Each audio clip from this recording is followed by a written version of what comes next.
할렐루야. 주님 부활하셨습니다.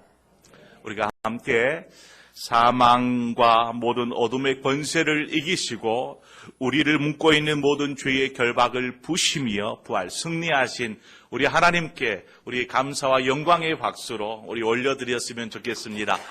할렐루야. 아멘.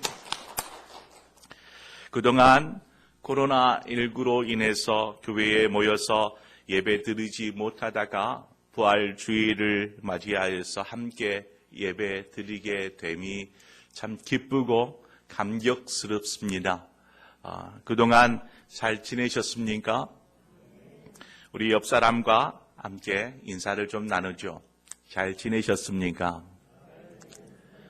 뭐 전부 다 잘 지내셨습니까? 하면 어떻게 해요? 네 라는 사람도 있어야 되는데 네. 코로나19 확산 추이가 잠깐 주춤하는 것 같아요. 하지만 여전히 우리가 예의주시해야 하는 상황입니다.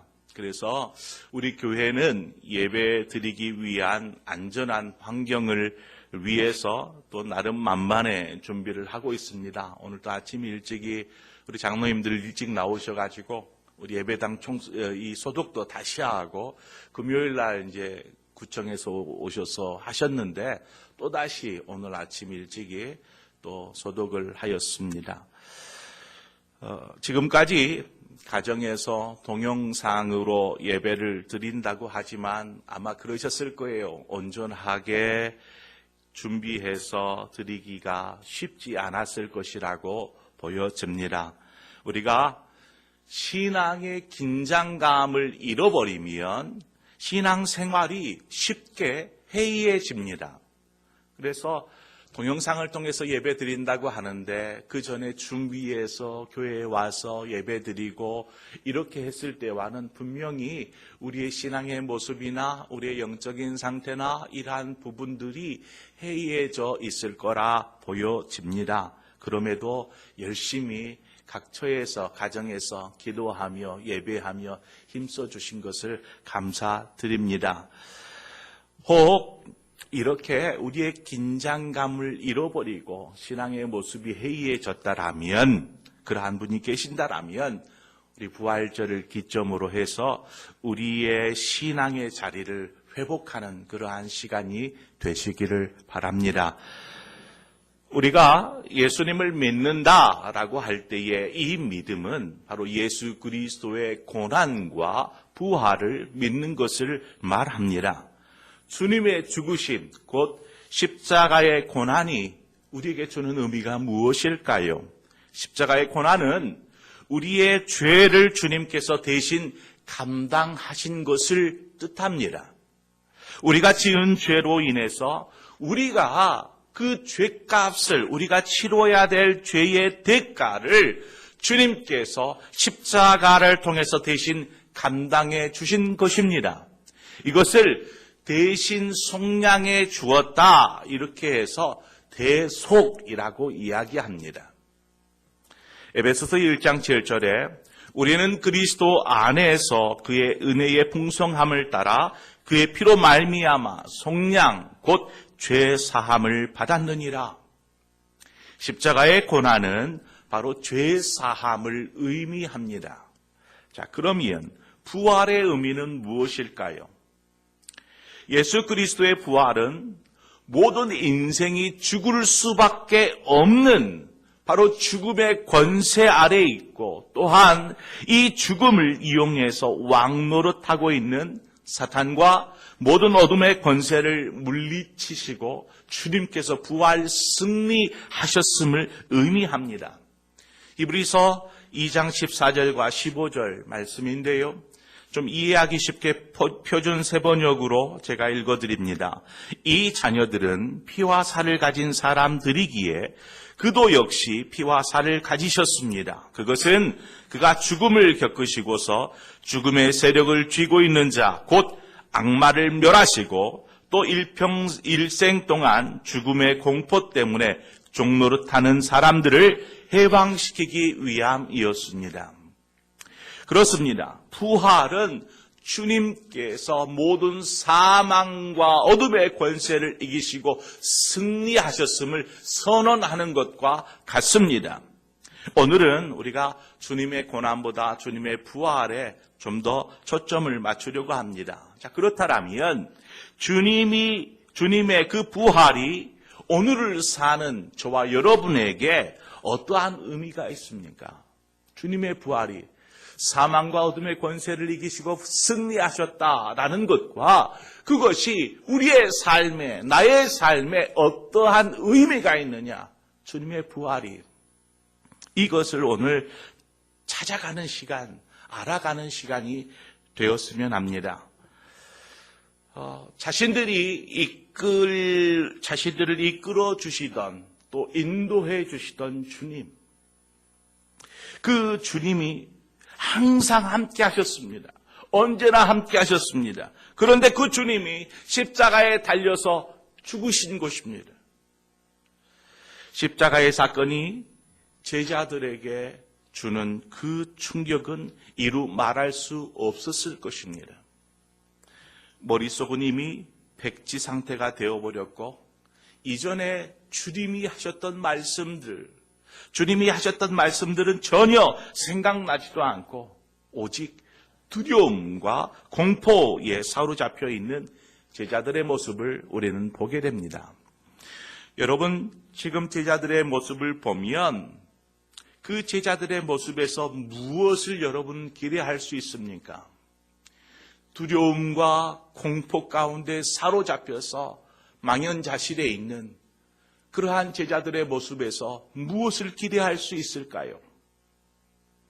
주님이 십자가에 돌아가신 지 3일이 지나 새벽 막달라 마리아가 제자들에게 달려왔습니다. 그리고 자신이 무덤에 갔을 때 무덤 문이 열려져 있고 그 안을 들여다보았더니 예수님이 계시지 않더라는 것이죠. 이것을 제자들에게 와서 전합니다. 그러자 제자들이 그 말을 듣고 얼른 뛰어서 무덤에 가봅니다. 주님이 장사 지낸 무덤에 달려가 보았습니다. 아니나 다를까 무덤 문은 열려져 있었고 예수님의 시신은 보이지 않았습니다.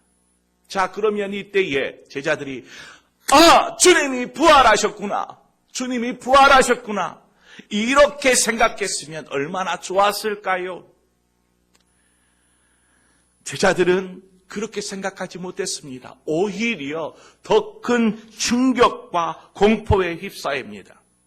마태복음 27장 64절에 보면 그러므로 명령하여 그 무덤을 사흘까지 굳게 지키게 하소서. 그의 제자들이 와서 시체를 도둑질하여 가고 백성에게 말하되 그가 죽은 자 가운데서 살아났다 하면 후의 속임이 전보다 더 클까 하나이다. 이 말은 대제사장들과 바리새인들이 빌라도에게 요청한 것입니다. 그래서 빌라도가 경비병을 그 무덤 앞에 세우게 하죠. 그렇게 철저하게 무덤을 지키게 합니다. 지금 제자들은 무덤에 와보니까 아무도 없고 무덤 문은 열려있고 주님이 없는 것이죠.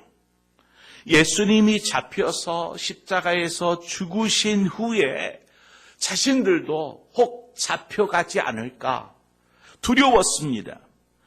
그런데 예수님의 시신이 사라짐으로 그 모든 책임 또한 자신들이 떠안아야 되는 상황이 되어버린 것이죠. 얼마나 두렵겠습니까? 문을 꽁꽁 걸어 잠궜습니다. 빛이 들어오지 않도록 모든 문을 잠궈버렸습니다. 그리고 그 안에서 웅크리고 있는 제자들의 모습을 보게 되죠. 지금 제자들이 모여있는 이 장소의 분위기는 그저 그냥 두려움, 공포 그 자체였습니다. 본문 앞절에, 바로 앞절에 18절에 막달라 마리아가 가서 제자들에게 내가 주를 보았다 하고 또 주께서 자기에게 이렇게 말씀하셨다 이르니라. 막달라 마리아가 이제 제자들은 다들 집으로 돌아갔고 막달라 마리아가 무덤 밖에서 슬피 울고 있었습니다. 혼자서 슬피 울고 있을 때에 그쪽에서 천사들을 만나고 주님을 만나게 되지요. 부활의 주님을 만나게 됩니다. 주님을 만나고 나서 기쁨으로 뛰어가서 제자들에게 전합니다. 내가 주님을 만났어요. 주님이 나에게 이러한 말씀을 하셨어요. 이 이야기들을 지금 제자들에게 한 것입니다. 하지만 어느 누구도 마리아의 이야기를 믿거나 받아들인 사람이 없었다라는 것입니다.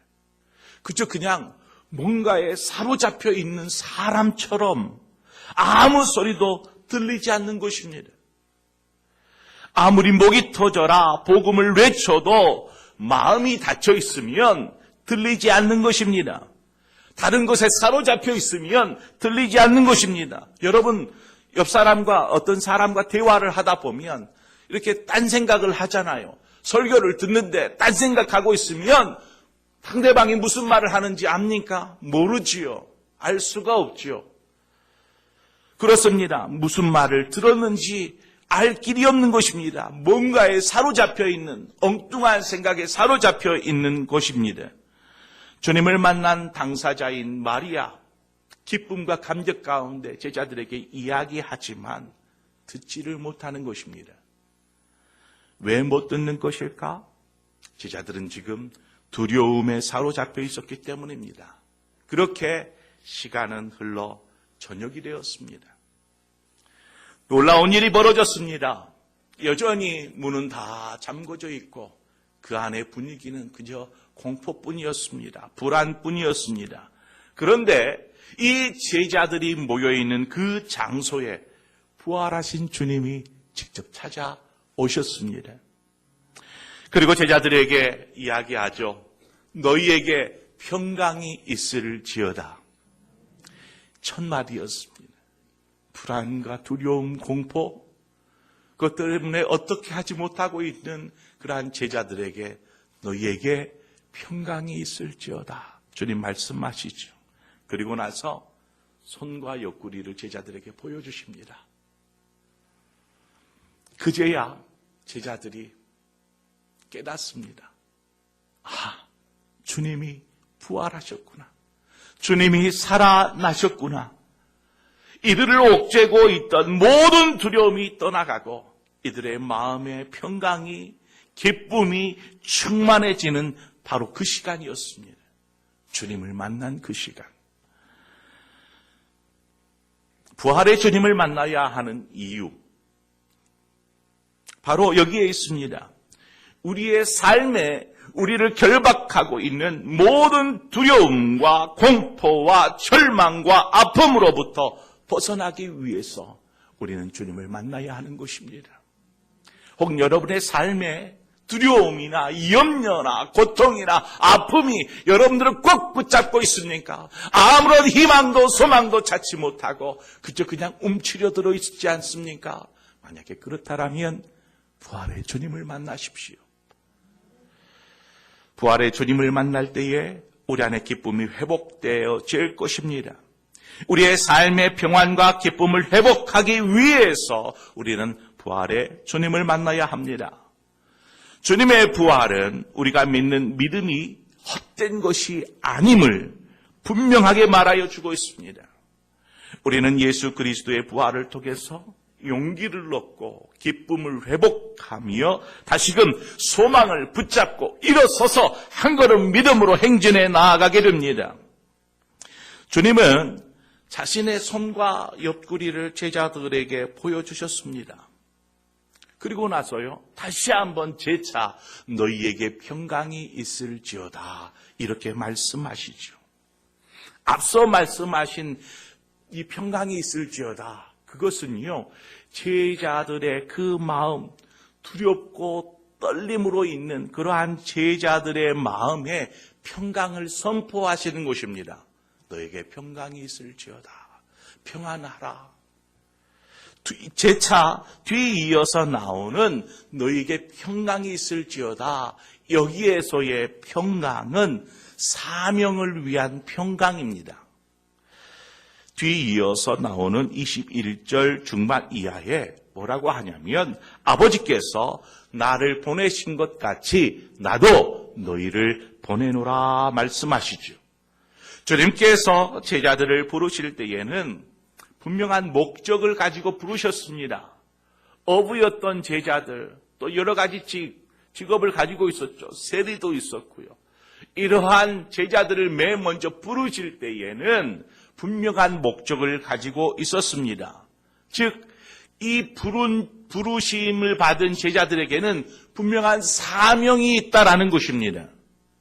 그런데 지금의 제자들의 모습에서는 사명을 감당할 수 있기는커녕 자신 스스로의 신앙조차도 제대로 추스리지 못하고 감당하지 못하는 그러한 모습들을 쉽게 발견하게 되는 것이죠.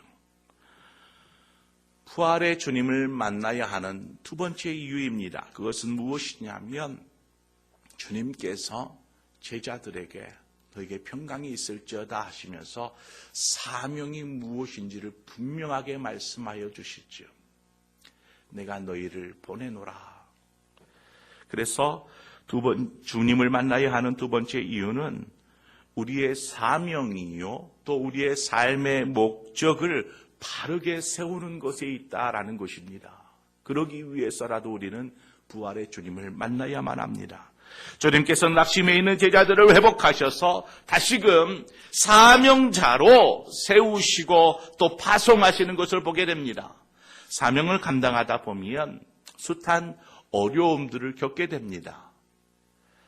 외로움을 느낄 때도 있고 믿음의 회의가 찾아올 때도 있습니다.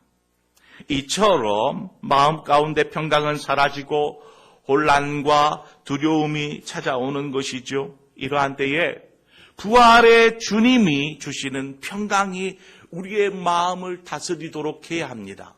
부활의 주님을 만나야 하는 것이죠. 그러면 주님의 평강이 우리의 마음을 다스리게 될 것입니다. 두려움과 혼란 속에서는 어떠한 사명도 감당할 수 없습니다. 사명이 무엇인가요? 너희에게 평강이 있을지어다 라고 말씀하셨는데 이 평강은 다른 말로 샬롬입니다. 평화라고 이야기할 수 있죠. 샬롬. 예수님께서 십자가를 지신 이유가 무엇입니까? 하나님과 우리 사이에 샬롬, 평화를 위해서, 평화되게 하기 위해서 주님께서 십자가를 지셨습니다. 우리가 감당해야 될 사명, 그 사명도 이 샬롬에서 찾아볼 수 있죠. 무엇입니까? 다른 사람들로 하여금 하나님과 샬롬할 수 있도록, 평화할 수 있도록, 아름다운 관계를 세워갈 수 있도록 옆에서 돕는 일이 바로 우리의 사명인 것입니다.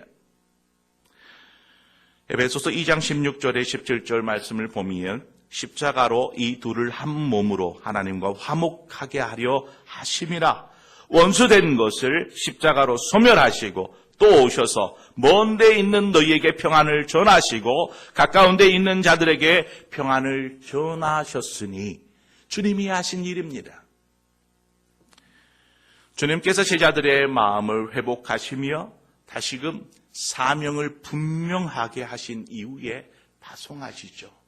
이제 너희들의 마음에 평강이 있으면, 하나님과 관계가 회복되었다라면 이제 너희를 보내노라.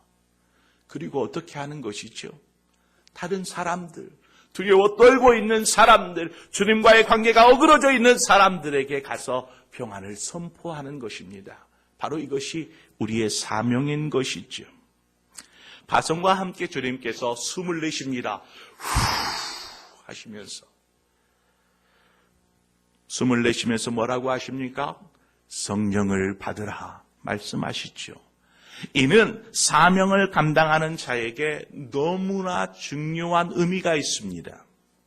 흙으로 사람을 지으시고 하나님께서 그 코에 생기를 불어넣으셔서 살아있는 영적인 그러한 생명, 하나님의 자녀 되게 하신 것처럼 주님께서 지금 제자들에게 성령을 불어넣어 주심으로 사명을 감당할 능력을 지금 불어넣어 주시는 것입니다. 사도행전 1장 8절 우리가 너무나 잘 아는 구절이죠. 오직 성령이 너희에게 임하시면 너희가 권능을 받고 예루살렘과 온 유대와 사마리아와 땅 끝까지 이르러 내 증인이 되리라. 그렇습니다. 성령이 임하면 우리가 권능을 받고 증인된 삶을, 우리의 사명을 감당할 수 있다라는 것입니다. 말씀하신 것처럼 성령이 임함으로 사명을 감당하는 힘을 얻게 되는 것입니다. 성령님은 우리와 언제나 함께 하셔서 우리로 하여금 낙심하지 않고 낙막하지 않고 곤비하지 않으며 독수리가 낙에 집어 올라가듯이 새 힘을 공급하여 주시는 줄 믿습니다. 여러분 힘을 내십시오. 주님이 일어나셨듯이 우리 역시 일어나야만 하는 것입니다. 23절에 보니까 너희가 누구의 죄든지 사하면 사여질 것이요 누구의 죄든지 그대로 두면 그대로 있으리라 하시니라. 이 구절을 읽다 보면 예수님께서 제자들에게 죄를 용서할 수 있는 죄의 사명권을 주신 것처럼 생각할 수 있습니다. 그런데 그것은 오해입니다. 죄인된 우리는 다른 사람의 죄를 사면할 어떠한 권리도 가지고 있지 않습니다. 오직 죄의 용서는 하나님만이 하시는 것이지요. 그러면 본문의 말씀은 무슨 말인가요? 사도행전 2장 38절에 베드로가 이르되 너희가 회개하여 각각 예수 그리스도의 이름으로 세례를 받고 죄 사함을 받으라. 그리하면 성령을 선물로 받으리니 말씀합니다. 여기에서 죄 사함이 나옵니다. 베드로가 사람들에게 너희 죄를 사하노라 이렇게 얘기하지 않았습니다. 예수 그리스도를 믿으면 회개하여 각각 예수 그리스도의 이름으로 세례를 받으면 죄 사함을 얻으리라 말씀하는 것이죠. 베드로가 말하고 있는 것처럼 예수 그리스도를 통해서만 죄 사함을 받을 수 있다라고 복음을 선포하고 있는 것입니다. 로마서 10장 13절 14절에 누구든지 주의 이름을 부르는 모든 자에게는 부르는 자는 구원을 받으리라. 그런즉 그들이 믿지 아니하는 일을 어찌 부르리요 듣지도 못한 일을 어찌 믿으리요 전파하는 자가 없이 어찌 들으리요 말씀합니다. 주님이 십자가를 짊어지심은 온 인류를 구원하시기 위한 것이죠. 온 인류를 위해서입니다. 이 사실을 온 인류를 위해서다라는 이 사실을 듣지도 알지도 못하는 이들에게는 먼 나라 이야기이지 않겠습니까? 그러므로 제자의 사명은 복음을 전하는 것입니다. 예수 그리스도가 우리의 죄를 대신하여 죽으셨습니다. 그리고 부활하셨습니다. 이 사실을 온 땅에 전하는 것입니다. 모든 사람이 들을 수 있도록. 다른 복음서에는 나오지 않는 도마의 이야기가 요한복음에는 추가되어 있습니다. 이 글을 지금 쓰고 있는 요한은 이 도마의 이야기를 굉장히 중요하게 다루고 있습니다. 다른 제자들은 부활의 주님을 이미 만났지만 도마는 그 자리에 없었던 관계로 만나지를 못했습니다. 그런데 본문의 내용을 보면 확연히 부활의 주님을 만난 사람과 그렇지 않는 사람과 분명한 차이가 드러나지 않습니까? 다른 제자들과 도마의 모습을 한번 보십시오. 분명한 차이가 있습니다. 주님이 부활하셨다는 그러한 사실을 믿지 못하는 것이죠. 우리 방송실 뭔가 소리가 들리는 것 같아요. 네. 부활을 믿지 못하는데 예수 그리스도의 복음을 전해야 하는 사명, 그 사명을 어떻게 감당할 수 있겠습니까? 부활을 믿지 못하는데. 결코 그럴 수 없습니다. 약 파는 사람도 아니고 사명을 감당하기 위해서 부활의 주님을 만나야만 하는 것이죠. 그렇게 8일이 흘렀습니다. 8일이 지나 주님께서 제자들을 다시 찾아오시죠. 그런데 그것은 제자들을 만나기 위한 것이 아니고 도마 한 사람을 위해서 주님이 찾아오십니다. 주님의 부활을 믿지 않고 있는 도마에게 주님이 오셔서 못자국 난 손을 보여주시죠. 보여주기만 한 것이 아니고 손으로 만져보라. 도마야, 만져보라. 말씀하십니다. 앞서 제자들에게 주님께서 손을 보여줬습니다. 창자국을 보여주셨습니다. 하지만 만지라고 이야기하지 않았습니다. 처음 부활의 주님을 만났던 마리아, 너무 반가운 나머지 주님을 부둥켜 안고 싶었습니다. 그런데 20장 17절에 보면 예수께서 이르시되 나를 붙들지 말라. 마리아야, 나를 만지지 말라. 이야기하십니다. 내가 아직 아버지께로 올라가지 아니하였노라. 주님의 몸을 만지지 못하게 하신 것이죠. 그런데 도마에게는 자신의 몸을 만져라 라고 허락하시는 것을 보게 됩니다. 무엇입니까? 무엇을 위해서 주님이 그렇게 하십니까? 바로 그것입니다. 도마의 믿음, 의심하고 있는 도마의 믿음을 돕기 위해서 그저 내 몸을 만져라, 만지고서라도 믿음을 얻어라 라고 이야기하는 것이죠. 믿음 없는 자가 되지 말고 믿는 자가 되라. 도마야, 말씀하시는 것입니다. 주님의 손과 옆구리를 보고 만지면서 이제야 도마가 고백합니다. 나의 주님이시요 나의 하나님이시니이다. 그제서야 고백합니다. 도마의 신앙 고백이죠. 부활하신 주님에 대하여서 듣고 보고 만짐으로 도마의 마음에 이제 주님이 부활하셨습니다라는 부활의 확신을 갖게 되었습니다. 요한일서 1장 1절이죠. 요한복음을 기록한 요한이 요한일서도 기록합니다. 그런데 요한일서 1장 1절을 시작하면서 이 도마의 이야기를 언급합니다. 도마라는 이름은 없지만 이렇게 얘기하죠. 태초부터 있는 생명의 말씀에 관하여 우리가 들은 바요, 눈으로 본 바요, 자세히 보고 우리의 손으로 만진 바라. 도마하면 의심 많은 도마 우리가 얘기하잖아요. 우리가 부활하신 주님을 만나려면 도마처럼 확실하게 만나고 경험해야 합니다. 그저 어정쩡하게 그런가 보다 하고 지나칠 것이 아니고 주님이 부활하셨다. 이것에 대한 확신이 필요합니다. 도마는 부활의 주님을 만난 이후에 그가 순교할 때까지 자신의 삶 전부를 예수 그리스도의 십자가와 부활을 전하는 일에 그저 그냥 주님의 증인된 삶을 사는 일에 올인합니다. 부활의 주님을 만나야 한다고 하는데 여러분 부활의 주님을 만나셨습니까?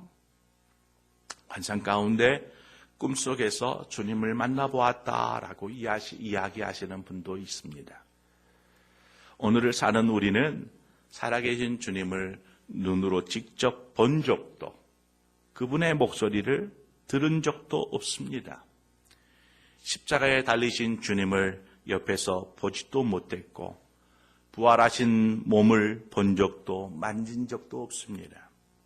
그런데 어떻게 부활하신 주님을 만나고 믿고 있는가요? 29절 말씀은 이야기합니다. 예수께서 이르시되 너는 나를 본고로 믿느냐? 보지 못하고 믿는 자들은 복되도다 하시니라. 보지 못하고 믿는 자들은 복되도다. 바로 지금 저와 여러분을 향하여서 주님 말씀하시는 것입니다. 보지 않고 믿는 자, 만지지 않고 믿는 자, 이들이 복되다라는 것입니다. 우리가 믿는 것은 계시된 진리의 말씀을 통하여서 또한 성령의 역사하심을 통해서 예수 그리스도가 죽으시고 부활하셨다라는 사실을 우리는 믿는 것입니다. 바로 이것이 복된 것이죠. 오늘날 주님을 직접 목격하지는 못했어도 복된 말씀을 듣고 성령을 통해서 예수 그리스도를 나의 주님, 나의 하나님이라 고백하는 수많은 성도들이 복된 그리스도인인 줄 믿습니다. 31절 말씀이에요. 오직 이것을 기록함은 너희로 예수께서 하나님의 아들 그리스도이심을 믿게 하려 함이요 또 너희로 믿고 그 이름을 힘입어 생명을 얻게 하려 함이니라. 주님의 고난과 부활을 기록한 진리요 생명의 말씀을 믿음으로 우리는 생명을 얻을 뿐만 아니라 우리의 삶에 주어진 사명이 무엇인지를 깨닫게 되고 그것을 알아서 이제는 주님의 사명을 감당하는 자로 온 땅에 예수 그리스도의 부활을 증언하는 주님의 증인된 삶을 살아야 할 줄 믿습니다. 부활의 아침, 우리 모두가 주님을 직접 목격하지는 않았지만 말씀을 통해서 우리는 분명하게 주님이 부활하셨는 줄 믿습니다. 그 부활하신 주님을 만났다라면 이제는 더 이상 괴로움과 두려움과 공포 가운데 있지 마십시오. 일어서시기를 바랍니다. 주님께서 부활하셔서 일어나신 것처럼 우리는 일어나야 합니다.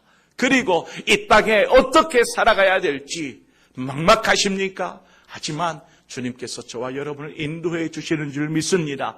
다시금 믿음으로 담대하게 일어나 예수 그리스도의 십자가와 예수 그리스도의 부활을 증언하는 예수 그리스도의 증인된 삶을 사는 저와 여러분의 모든 삶이 되어지기를 주님의 이름으로 축원드립니다. 우리 함께 기도하겠습니다. 하나님, 이 시간 우리가 주님의 말씀 앞에 섰습니다. 하나님, 이 말씀을 통하여서 주님의 부활의 소식을 접하고 듣고 믿게 됩니다. 부활하신 주님을 찬양합니다. 주님 영광 받으시옵소서. 이제는 부활하셔서 우리와 함께 하시고 우리를 인도하셔서 사명을 감당하는 자로 세우시는 그 주님을 우리가 의지하여서 이 땅을 살아가는 동안 예수 그리스도의 복음을 전하는 증인된 사명 감당케 하여 주옵소서. 그러한 믿음의 사람이 되어지기를 간절히 바라오며 예수 그리스도의 이름으로 기도하옵나이다. 아멘.